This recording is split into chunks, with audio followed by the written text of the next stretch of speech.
The closest you get to knowing what's in the plastic by walking down the supermarket shelf is to see BPA-free baby bottle or drinking bottle. What you're not told is that the industry has replaced the BPA with BPS, for example, or BPAF or BPF, which is proving to be just as toxic.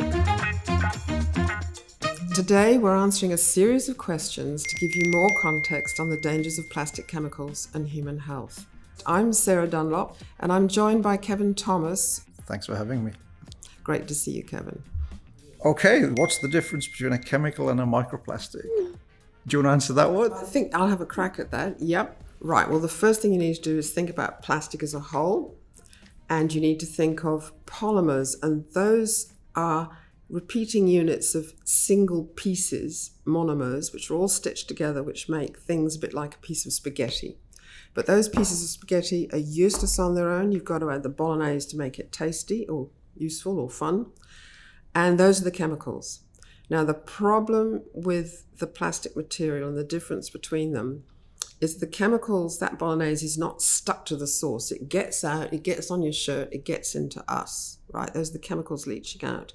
In addition, that whole big piece of plastic breaks down, it fragments, it splits itself into smaller and smaller pieces of micro and even smaller nanoplastics. And what's more, because the plastic has got this spaghetti sauce in it, the bolognese sauce in it, the microplastics are also leaking the bolognese sauce. Next question. These things are used in plastic, really. Are they safe? And that's the real challenge. There are around 16,000 chemicals that have been identified to be used in the production of plastics. And we know that some of them are pretty dangerous, but for the others, there's very little information out there. So the challenge is to understand what is safe and what isn't safe. And I understand that of the 16,000 chemicals we know about 2/3 are never ever been tested for hazard before they're released to market. Now, I find that really disturbing. So, Kevin, we've got microplastics. Where do you find them? Where do we find them? Absolutely everywhere, Sarah. As you walk down the street, you're actually just shedding any plastic. They're everywhere. And I think the thing to remember is that every big bit of plastic that ends up in the environment as rubbish or waste or landfill, its destiny, its fate is to break up into these smaller and smaller micro nanoplastics. So are microplastics safe? No, I mean, they just shouldn't be in us. And we know from lab experiments that they're definitely not safe. We have no idea what's happening to them, whether they're passing straight through us or whether they're in our blood and accumulating in our organs. Okay, so Kevin, what did the Guardian article say about measuring microplastics? The bombshell article. The bombshell article, that's the one. Well, I didn't really see it as a bombshell. It was more of, a bit of rock throwing late in the day after things have moved on. We were looking at this from more of a how do we improve the field as a whole perspective rather than just chucking rocks at folks who'd published work that maybe wasn't the best work possible, but was showing signals that there was evidence to suggest that there's plastics in people. And if you take it at face value, that's what it shows.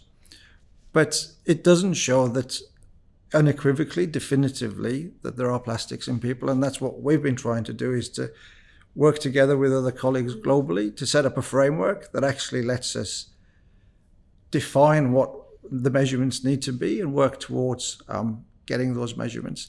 It's hard. It's tough. It's frontier science. We have the most incredible brains on this at UQ and our partners all around the world. Okay, interesting question, Sarah. Since scientists can't agree, could chemicals or microplastics be safe? Scientists do agree on the chemicals. There's absolutely no doubt for serious harm to human health from before birth onwards. And it's a really interesting question because to me it's all the wrong way around. We as doctors and scientists are constantly running on this treadmill of trying to find out whether or not the chemicals and the microplastics are harmful. But where is the question of industry who are producing these things to say it's safe in the first place? Release the burden of proof so it's not us always playing this constant chemical whack-a-mole to try and make sure that people are safe, because they're not at the moment. Sounds a good way to go to me. Okay, next question. So how are we going to measure microplastics? Do we need to go to the moon?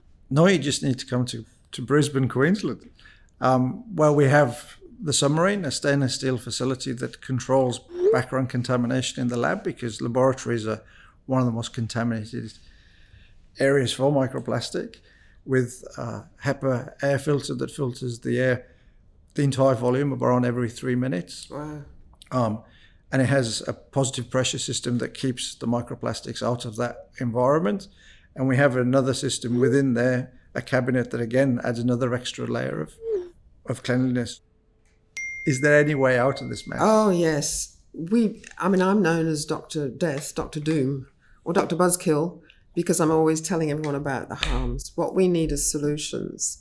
And to me, the most obvious thing is to replace the flawed petroplastic, the fossil fuel plastic, because it all comes from fossil fuel, with safe and sustainable alternative materials. Particularly, I think the low-hanging fruit is the packaging, because that's about 40% of the single-use plastics as well. That's about 40% of the market and 60% of the pollution. So if we can solve that one, we've got a long way to solving the plastics problem. So that's all our questions for today. And if you have any more, please leave a comment below.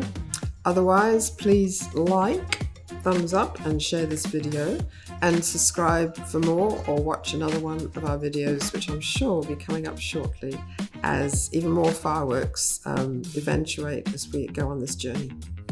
Thank you, Kevin. Thank you, Sarah.